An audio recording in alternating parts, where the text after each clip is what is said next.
शांति बना ले और 2 मिनट के लिए आप साइलेंस दिखा दें तो मैं उनसे रिक्वेस्ट करूँगा। धन्यवाद।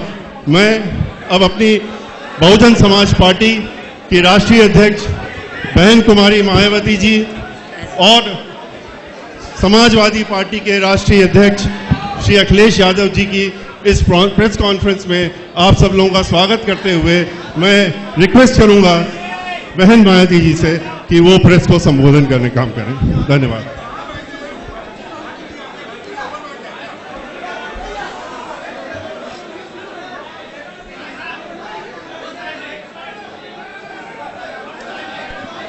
जैसा कि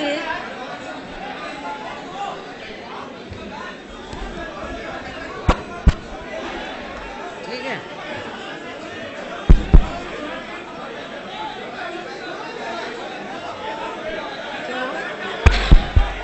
ठीक है,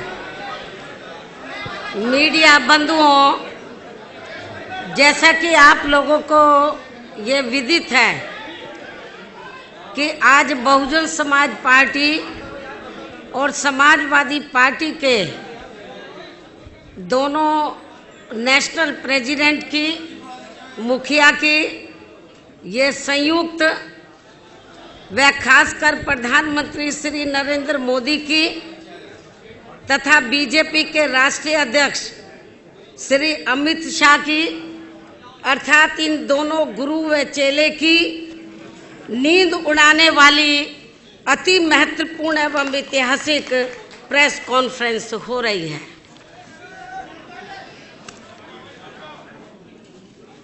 हालांकि इसकी वास्तव में पृष्ठभूमि ये है कि हमारी पार्टी बीएसपी ने परम पूज्य बाबा साहब डॉक्टर भीमराव अंबेडकर के देहांत के बाद उनके अधूरे पड़े कारवां को न केवल गति प्रदान की है बल्कि काफ़ी उतार चढ़ाव का सफ़र तय करते हुए उसे ऐतिहासिक सफलताएं भी प्रदान की हैं। और इतना ही नहीं बल्कि बीएसपी ने इनके द्वारा यहाँ जातिवादी व्यवस्था के शिकार लोगों को मान सम्मान की जिंदगी बसर करने हेतु राजनीतिक सत्ता की मास्टर चाबी प्राप्त करने की दी गई उसी अमरवाणी व मिशनरी लक्ष्य को सही मायने में जमीनी हकीकत में बदलने के क्रम में ही यहाँ लोहिया जी के बताए हुए रास्तों पर चल रही समाजवादी पार्टी से पहले सन 1993 में मान्यवर श्री कांशीराम जी व श्री मुलायम सिंह यादव जी के नेतृत्व में उत्तर प्रदेश में विधानसभा के हुए आम चुनाव में चुनावी गठबंधन करके ये चुनाव लड़ा गया था। और फिर उसके परिणाम स्वरूप ही उत्तर प्रदेश जैसे देश के सबसे बड़े व महत्वपूर्ण राज्य में हवा का रुख पूरी तरह से बदलते हुए तथा बीजेपी जैसी घोर जातिवादी व सांप्रदायिक पार्टी को पछाड़ते हुए तब यहाँ सरकार भी बनाई गई थी। हालांकि ये गठबंधन कुछ गंभीर कारणों की वजह से ज़्यादा लंबे समय तक नहीं चल सका था, लेकिन अब देश व जनहित को उन कारणों में से खासकर 2 जून 1995 के घटित हुए लखनऊ गेस्ट हाउस कांड से भी ऊपर रखते हुए, यानी कि देश व जनहित को इस कांड से भी ऊपर रखते हुए एक बार फिर हमने यहाँ देश में लगभग उसी प्रकार की दूषित राजनीतिक व सांप्रदायिकता के माहौल के मद्देनजर रखते हुए आपस में चुनावी समझौता करने का फैसला लिया है। और ये भी सर्वविदित है कि जैसे उस समय सन 1990 के आसपास बीजेपी की घोर जातिवादी, संकीर्ण, सांप्रदायिक व अयोध्या मामले को लेकर धार्मिक उन्माद एवं हिंसा आदि के जहरीले माहौल के काले साए के कारण आम जनजीवन जिस प्रकार से प्रभावित था, तो उससे देश की आम जनता बुरी तरह से त्रस्त व त्राही त्राही कर रही थी। तो ठीक उसी प्रकार से आज भी उत्तर प्रदेश सहित पूरे देश की लगभग 125 करोड़ आम जनता बीजेपी की केंद्र व राज्य सरकारों की खासकर घोर चुनावी वायदा खिलाफी करने के साथ साथ इनकी गरीब, मजदूर, किसान, बेरोजगार व व्यापारी आदि विरोधी नीतियों तथा इनके अहंकारी एवं तानाशाही वाले रवैये से अत्यंत ही परेशान व दुखी हैं। तो ऐसे हालातों में एक बार फिर से बीएसपी व सपा ने व्यापक जनहित व देश हित को ध्यान में रखकर खासकर उत्तर प्रदेश में एकजुट होने की काफी जरूरत महसूस की है और इस संबंध में सर्व समाज की आम जन भावनाओं का पूरा कदर करते हुए तथा इनको पूरा आदर सम्मान देते हुए देश में लोकसभा के शीघ्र ही होने वाले आम चुनाव में पूरे जन संतोष वाला चुनावी गठबंधन करके ये चुनाव लड़ने का फैसला किया है और जिसकी आज ही घोषणा भी कर दी जाएगी, जो निश्चित तौर पर ये इस नए वर्ष सन 2019 में एक प्रकार से नए राजनीतिक क्रांति का संदेश ही माना जाएगा तथा जो देश के संविधान को उसके सही व असली जनहितैषी एवं कल्याणकारी मार्ग पर चलने का रास्ता ही मुकर्रर करेगा।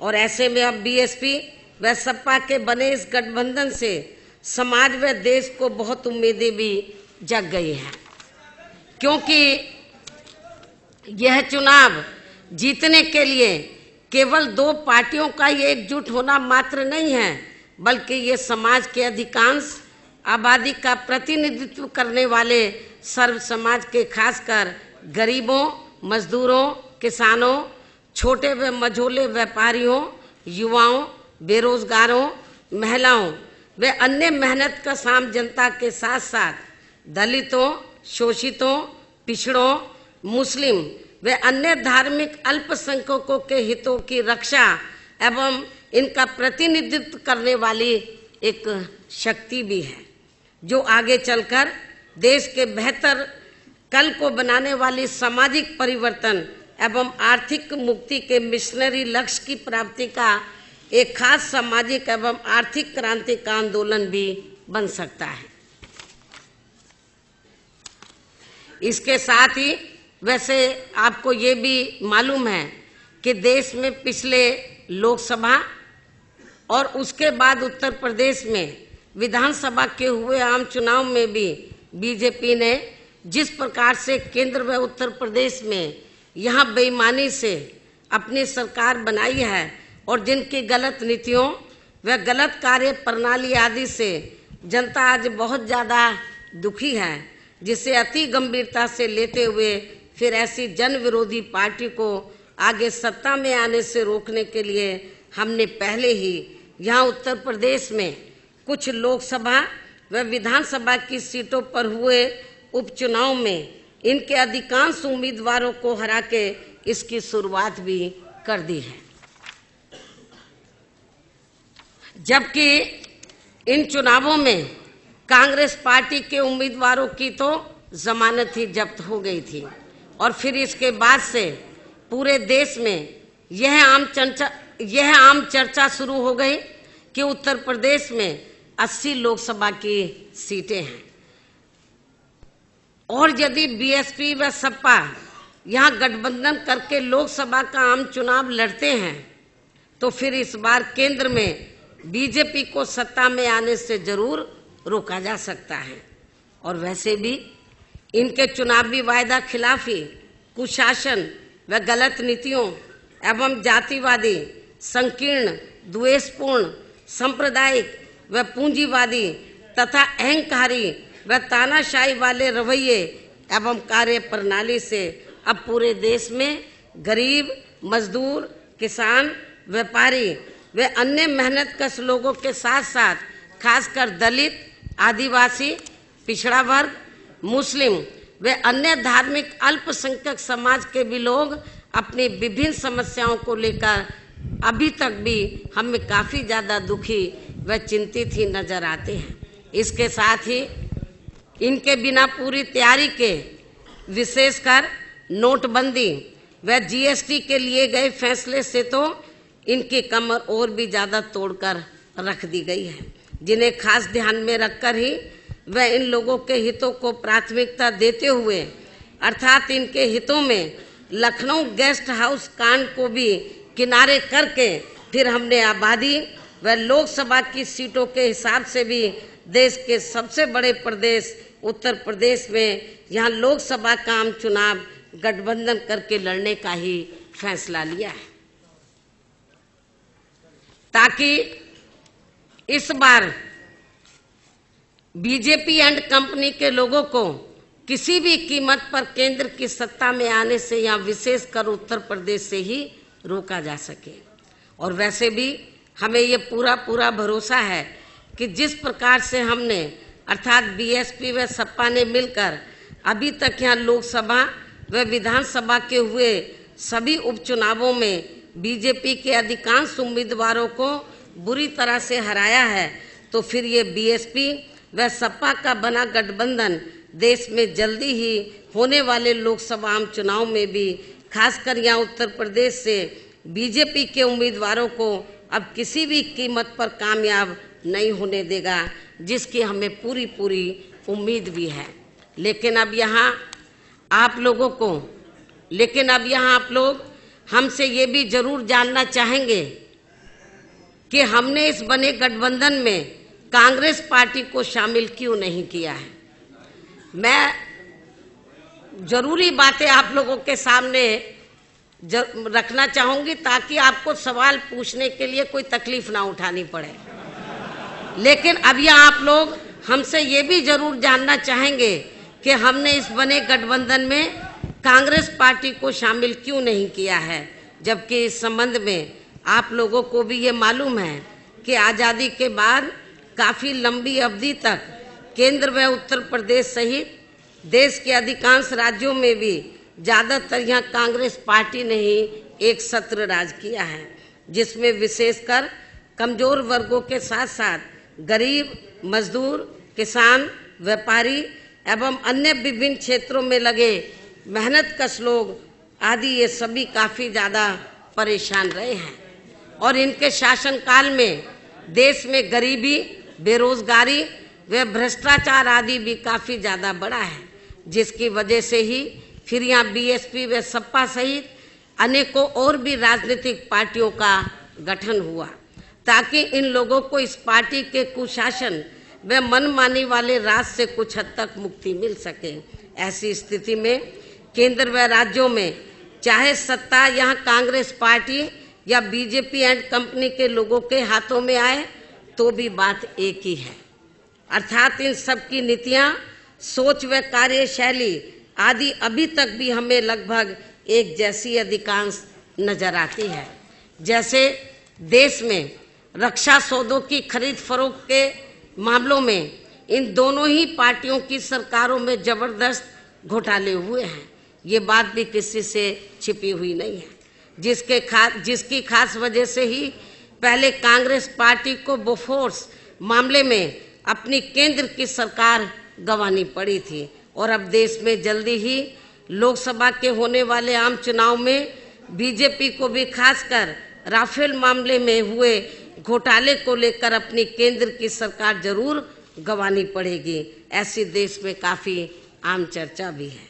इसी प्रकार वर्तमान केंद्र की भाजपा सरकार का राज विशेषकर अपने विरोधियों को कमजोर करने के लिए उनके उत्पीड़न करने के मामले में हमें पूर्व में कांग्रेस पार्टी के रहे राज में सन 1975 में लगी इमरजेंसी से भी अब कोई कम नजर नहीं आता है।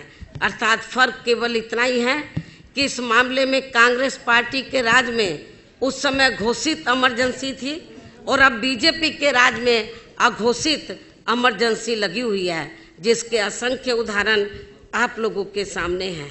और इसके लिए अब ये लोग अपनी सरकारी मशीनरी का जबरदस्त दुरुपयोग करके व जनता में अपने प्रभावशाली विरोधियों से घबराकर उनके विरुद्ध जबरदस्ती के काफी वर्षों पुराने गड़े मुर्दे उखाड़ने में लगे हैं, जिससे अब इनको देश में शीघ्र ही लोकसभा के होने वाले आम चुनाव में सन 1977 की तरह ही काफी भारी नुकसान भी होने वाला है।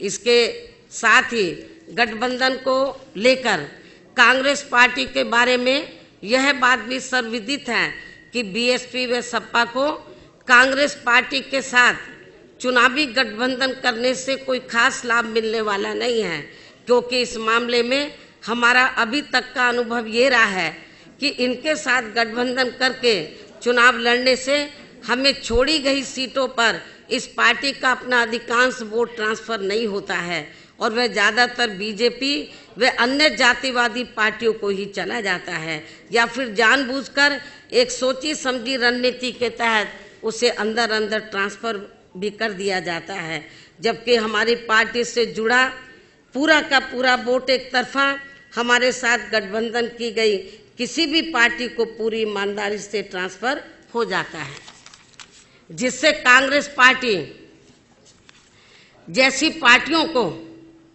तो हमसे पूरा लाभ मिल जाता है, लेकिन हमारी जैसी ईमानदार पार्टियों को इसका कोई खास लाभ इनसे कोई खास लाभ नहीं मिल पाता है और इससे फिर हमारी पार्टी का वोट प्रतिशत और कम हो जाता है, जिसका कड़वा अनुभव हमने यहाँ उत्तर प्रदेश में ही सन 1996 में विधानसभा के हुए आम चुनाव में कांग्रेस पार्टी के साथ गठबंधन करके किया भी है। और शायद लगभग यही कड़वा अनुभव यहाँ पिछले विधानसभा के हुए आम चुनाव में समाजवादी पार्टी ने भी कांग्रेस पार्टी के साथ गठबंधन करके किया है। ऐसी स्थिति में फिर हमने अपनी पार्टी व मूवमेंट के हित में देश में जल्दी ही लोकसभा के होने वाले आम चुनाव में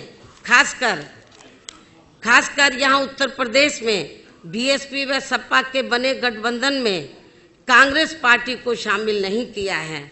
हालांकि अब हमारी पार्टी ने पूरे देश में ये फैसला लिया है कि हमारी पार्टी अब आगे कांग्रेस पार्टी की तरह ऐसी अन्य और किसी भी पार्टी के साथ गठबंधन करके कोई चुनाव नहीं लड़ेगी, जिससे हमारी पार्टी को खुद ही राजनीतिक नुकसान पहुंच जाए, यानी कि उसका वोट हमें ट्रांसफर ना हो सके। लेकिन इस मामले में अभी तक अच्छी बात ये रही है कि उत्तर प्रदेश में बीएसपी व सपा का पूर्व में विधानसभा आम चुनाव के लिए हुआ गठबंधन का पिछला रहा अनुभव दोनों ही पार्टियों के लिए काफी कारगर साबित हुआ है, अर्थात दोनों ही पार्टियों का वोट एक दूसरे के उम्मीदवारों को पूरी ईमानदारी से ट्रांसफर हुआ है, जिसकी वजह से अब हमें यहाँ लोकसभा के होने वाले आम चुनाव में बीएसपी व सपा का गठबंधन करके ये चुनाव लड़ने में कोई भी परहेज नहीं है। और अब हमें पूरा भरोसा है कि यहाँ बीएसपी व सपा का बना ये गठबंधन इस बार केंद्र में बीजेपी को किसी भी कीमत पर सत्ता में आसीन नहीं होने देगा और इनको इस बार हर हालत में यहाँ उत्तर प्रदेश से ही रोक देगा, बशर्ते यदि इस पार्टी ने पूर्व की तरह यहाँ वोटिंग मशीनों में कोई गड़बड़ी नहीं की तथा ना ही इन्होंने खासकर राम मंदिर निर्माण के नाम पर यहाँ की जनता की धार्मिक भावनाओं के साथ कोई खिलवाड़ आदि किया।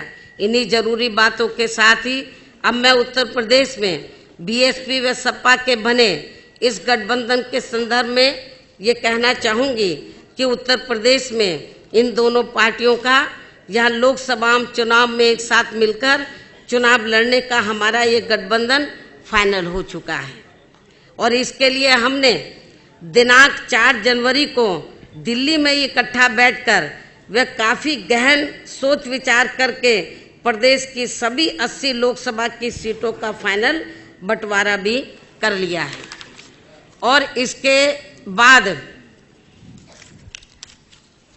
हमें ऐसा भी लगता है कि इसकी भनक पड़ते ही उसी दिन फिर बीजेपी ने घबराकर अपनी पूर्व की गई तैयारी के मुताबिक हमारे बने इस गठबंधन को कमजोर करने व तोड़ने के लिए एक सोची समझी रणनीति व साजिश के तहत सपा के अध्यक्ष श्री अखिलेश यादव का नाम जानबूझकर खनन मामले से जोड़कर व इनकी छवि को धूमिल करने के लिए मीडिया आदि में बड़े पैमाने पर उछाल दिया, जिसकी हमारी पार्टी कड़े शब्दों में निंदा करती है।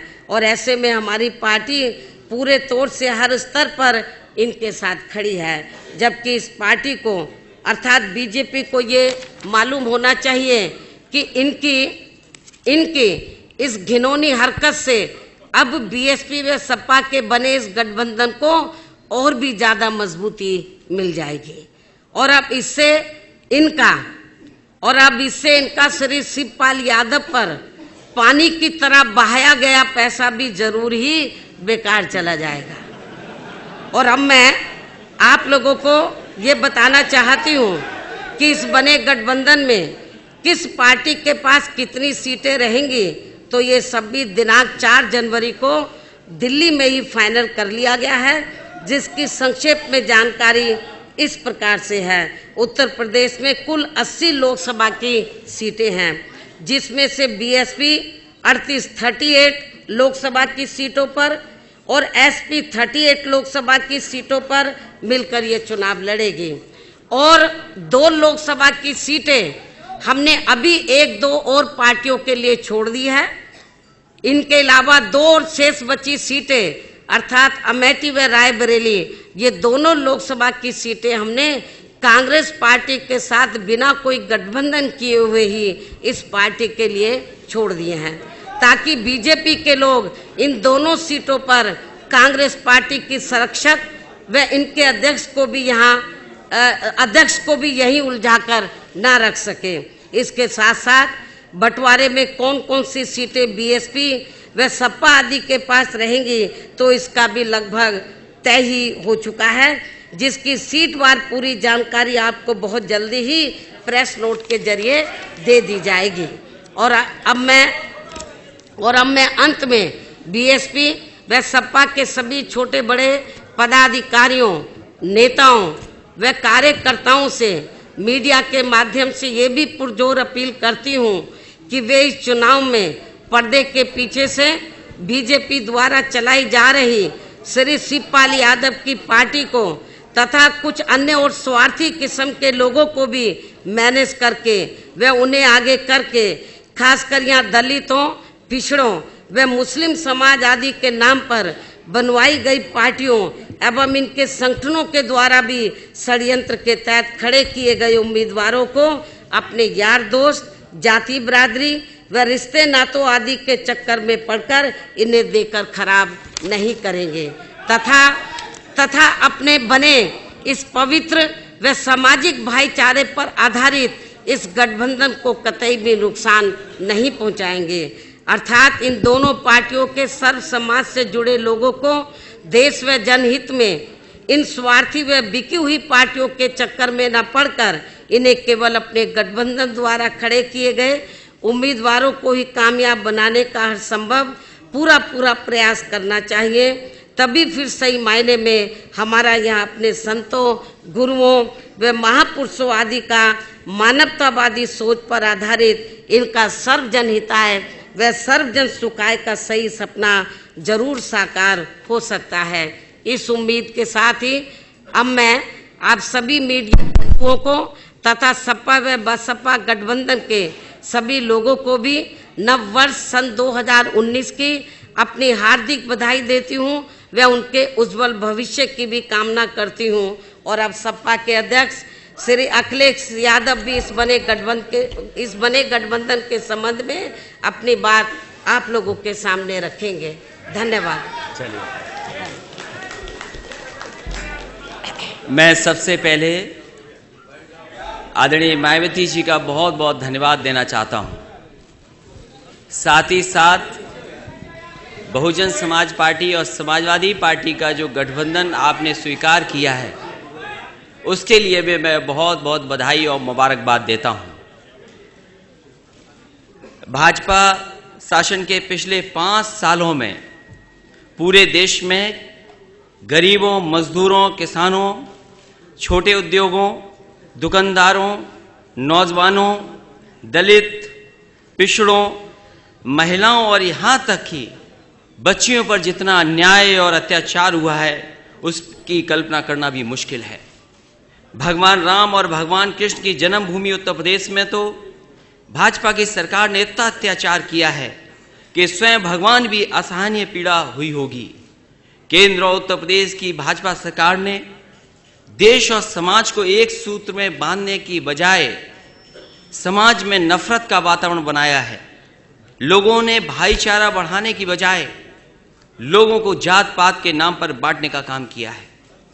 भाजपा की उत्तर प्रदेश सरकार ने तो उत्तर प्रदेश को जातीय प्रदेश ही बनाकर रख दिया है।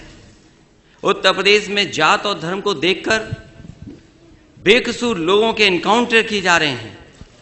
अस्पताल में इलाज शुरू करने से पहले मरीजों की जात पूछी जा रही है। थानों में रिपोर्ट लिखने से पहले फरियादी की जात पूछी जा रही है। यहां तक कि दुर्घटना में घायल व्यक्ति को सहायता देने से पहले भी उसकी जाति पूछी जा रही है। और अब तो स्थिति यहां तक आ गई है कि भाजपा के नेताओं ने भगवानों को भी जातियों में बांटना शुरू कर दिया है। अपनी नाकामियां, अपनी विफलताओं और असली मुद्दों से जनता का ध्यान हटाने के लिए भाजपा द्वारा देश और प्रदेश में धार्मिक उन्माद फैलाकर भय और आतंक का वातावरण बनाया जा रहा है। गरीबों की बहू बेटियों की इज्जत को सरेआम बेआबरू किया जा रहा है। उचित इलाज न मिलने के कारण गरीबों के हजारों बच्चे रोजाना सरकारी अस्पतालों में मारे जा रहे हैं। खाना न मिलने का कारण करोड़ों लोग रात को भूखा सोने पर मजबूर हैं। पूरे देश में अराजकता का वातावरण है। अन्याय और अत्याचार के कारण शरीफ लोगों का जीना मुश्किल हो रहा है। केंद्र सरकार की गलत नीतियों के कारण गरीब किसान हर रोज आत्महत्या कर रहे हैं। देश के नौजवान भाजपा के झूठे वादों से आहत और निराश होकर के बेरोजगारी के कारण आत्महत्या कर रहे हैं। देश और समाज के इन सुलगते मुद्दों से बेखबर भाजपा सरकार बड़े बड़े उद्योगपतियों को खुश करने के लिए उनके बड़े बड़े लोन माफ कर रही है। इतना ही नहीं, हीरे के उद्योगपतियों की सुविधा के लिए अहमदाबाद से मुंबई के बीच बुलेट ट्रेन को जल्द से जल्द चालू करने के प्रयास किए जा रहे हैं। मेरी आवाज अगर भाजपा के नेताओं तक पहुंच रही हो तो वो सुन लें। धर्म की आड़ में देश और समाज में नफरत का जहर घोलने वाली भाजपा की कूटनीति का विनाश करने के लिए और भाजपा के अत्याचारों से आम जनता को मुक्ति दिलाने के लिए समाजवादी पार्टी और बहुजन समाज पार्टी ने एकजुट होने का निर्णय लिया है। आगामी लोकसभा चुनाव में उत्तर प्रदेश की सीटों पर समाजवादी पार्टी और बहुजन समाज पार्टी मिलकर के उत्तर प्रदेश से भाजपा का सफाया करेंगे। भाजपा और भाजपा के नेता ये बात भी अच्छी तरह से समझ लें कि बहुजन समाज पार्टी और समाजवादी पार्टी का केवल चुनावी गठबंधन नहीं है, बल्कि भाजपा द्वारा किए जा रहे अन्याय और अत्याचार का अंत भी है। अब बहुजन समाज पार्टी, समाजवादी पार्टी और दोनों पार्टी के कार्यकर्ता मिलकर के भाजपा के अत्याचारों का डटकर मुकाबला करेंगे। मेरे अंतर्मन में बहुजन समाज पार्टी और समाजवादी पार्टी के गठबंधन की नींव उसी दिन से बैठ गई थी जिस दिन से सत्ता के नशे में चूर भाजपा के नेताओं ने आदरणीय मायावती जी पर अशोभनीय टिप्पणियों करने का सिलसिला शुरू किया था और भाजपा ने अपने उन संस्कारहीन नेताओं को दंडित करने की बजाय उन्हें बड़े बड़े मंत्रालय देकर उनके हौसले बढ़ाए थे। अपने मन में मैं बहुजन समाज पार्टी और समाजवादी पार्टी के गठबंधन पर उस दिन अंतिम मोहर लगा दी थी जिस दिन राज्यसभा के लिए बहुजन समाज पार्टी और समाजवादी पार्टी के संयुक्त उम्मीदवार श्री भीमराव अंबेडकर जी को छल, कपट, धोखे और विश्वासघात से हराकर भाजपा के नेताओं ने खुशियां मनाई थीं। भाजपा के अहंकार का विनाश करने के लिए बहुजन समाज पार्टी और समाजवादी पार्टी का मिलना बहुत जरूरी था। आपको याद होगा मैंने इसीलिए कहा था कि बहुजन समाज पार्टी से गठबंधन करने के लिए अगर हमें 2 कदम पीछे भी हटना पड़ेगा तब भी हम गठबंधन करेंगे और भाजपा के अहंकार को तोड़ेंगे। मैं एक बार फिर आदरणीय मायावती जी का धन्यवाद दूंगा कि कम से कम आपने बराबर का एक दूसरे का सम्मान करने का काम किया है गठबंधन में।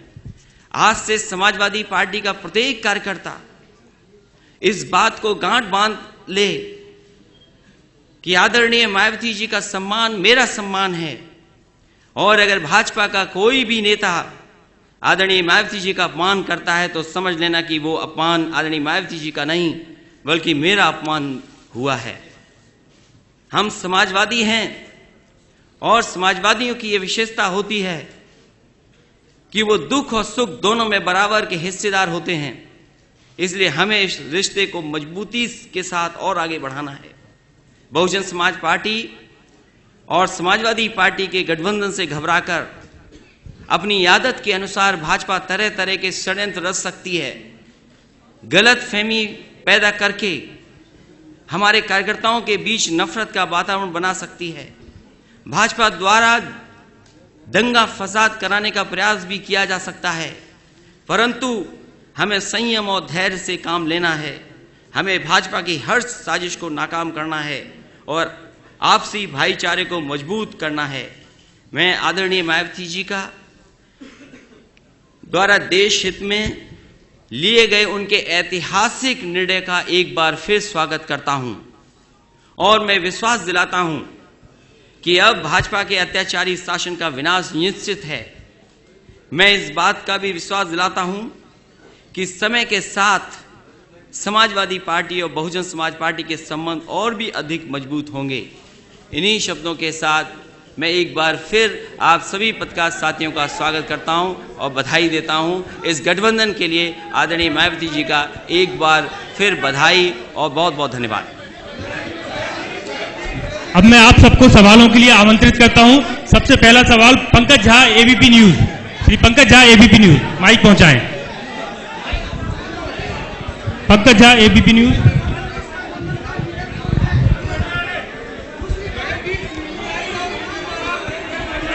माइक पहुंचाएं।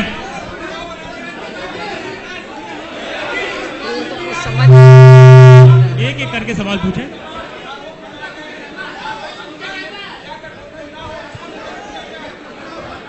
क्या बोल रहे कुछ समझ नहीं आया। माइक देना पड़ेगा, माइक।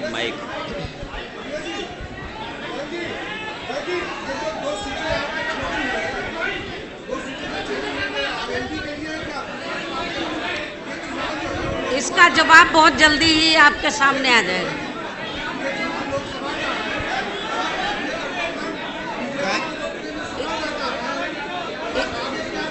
बहन जी, इसके बारे में आप लोगों को जल्दी ही बता दिया जाएगा।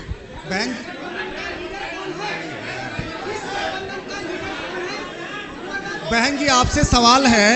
आपको इस गठबंधन के दोनों नेता नजर नहीं आ रहे? बैठे तो हैं।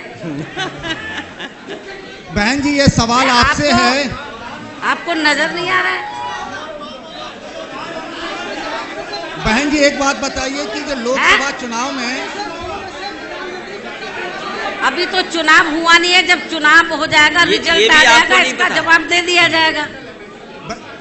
बहन जी आपसे सवाल है। बहन जी आप पूछिए, आप प्लीज, आपसे रिक्वेस्ट, आप पूछिए ना।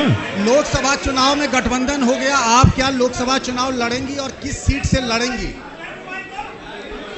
आप चुनाव लड़ेंगी तो किस सीट से लड़ेंगी? आप पूछिए, इधर माइक दे दीजिए। इसके बारे में भी आप लोगों को जानकारी मिल जाएगी समय आने पर।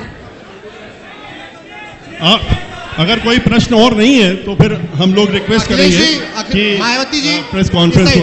मैं प्रांशु नेटवर्क 18 से प्रांशु मिश्रा। भूपेन जी, अगला सवाल आप पूछेंगे। भूपेन चौबे, CNN। ये एक नेशनल अलायंस है आप लोगों का, क्या ये 19 के आगे भी चलेगा? इसकी लॉन्ग टर्म चलेगा क्या? और दूसरा ये कि क्या आप प्राइम मिनिस्टर का फेस है? ये सपा और बसपा का जो गठबंधन है तो ये स्थायी है, लंबा चलेगा, आगे भी चलेगा। और लोकसभा आम चुनाव के बाद उत्तर प्रदेश में जब विधानसभा के आम चुनाव होंगे उसमें भी चलेगा, लंबा चलेगा, आगे चलेगा, स्थायी चलेगा। आपको परेशान होने की जरूरत है। नेताजी, अखिलेश जी, ये जो आपका व्यू है, अखिलेश जी इधर कांग्रेस पार्टी, इधर कांग्रेस पार्टी, क्या आपका जो बहन जी ने कहा कि कांग्रेस पार्टी और भारतीय जनता पार्टी दोनों भ्रष्ट है, क्या आपकी भी यही राय है? आप तो अलायंस में, मैं समझता हूं वो जानकारी आपको मिल गई होगी आदरणीय मायावती जी ने अपनी बात रखी है, उसमें पूरी जानकारी आपको मिल गई है। बहन जी आपसे सवाल है। बहन जी इधर आपसे सवाल है कि जिस तरह खनन घोटाले में लेकर अखिलेश यादव का नाम उछाला गया, आपके व आपके परिवार के खिलाफ भी सीबीआई, ईडी इस तरह की धमकियां दी गई, तो क्या दबाव बनाया गया कि गठबंधन ना हो पाए भारतीय जनता पार्टी द्वारा? बात के बारे में हमने एक बार नहीं अनेकों बार ये कहा है कि जब से केंद्र में बीजेपी पावर में आई है तो उन्होंने अपनी विरोधी पार्टियों के खिलाफ सरकारी मशीनरी का दुरुपयोग किया है, बड़े पैमाने पर दुरुपयोग किया है और इसकी सजा इनको अब जरूर मिलेगी। ये उत्तर प्रदेश का 80 लोकसभाओं का गठबंधन की बातचीत का कार्यक्रम था। हेलो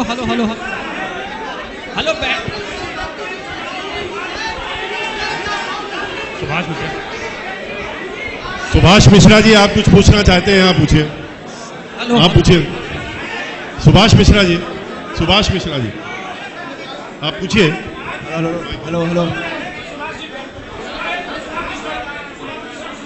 बहन जी हेलो मेरा अखिलेश जी आपसे प्रश्न है कि कल रात भी आपने एक इंटरव्यू में मायावती जी की बहुत तारीफ की थी। हेलो हाँ जी, आवाज आ रही है? अब आ रही है आवाज? मेरा आपसे प्रश्न है कि कल एक इंटरव्यू में आपने मायावती जी की बहुत तारीफ की थी और आज भी आपने कहा कि आपसे ज़्यादा अनुभवी हैं, 4 बार की मुख्यमंत्री हो चुकी हैं। क्या उस कोई स्थिति बनेगी कि मायावती जी को आप प्रधानमंत्री के रूप में सपोर्ट करेंगे? आपको पता है कि मैं किसको सपोर्ट करूंगा और मैंने पहले भी कहा और आज फिर कहता हूं कि उत्तर प्रदेश ने हमेशा प्रधानमंत्री दिया है और हमें खुशी होगी कि उत्तर प्रदेश से फिर एक प्रधानमंत्री बने। अखिलेश आप पूछिए। अखिलेश जी आरएलडी अखिलेश जी प्रधानमंत्री पे आप पूछ चुके हैं कि और प्रश्न करने दीजिए। अब आप। मैं पवन सिंह सेंगर सहारा समय से मैं ये जानना चाह रहा हूँ कि चौधरी अजीत सिंह ने कहा है कि 5 सीटों का वो गठबंधन से मांगने का काम कर रहे हैं। वो आपको जानकारी मिल जाएगी, समय आने पर उस की जानकारी आपको मिल जाएगी। 4 सीट ही छोड़े हैं, नहीं, आपको सीटों की जानकारी दे दी जाएगी। मैं समझता हूं आपके सारे प्रश्नों के उत्तर मिल गए हैं। आप लोगों के पास कोई प्रश्न नहीं बचा है, इसलिए आपको धन्यवाद देते हुए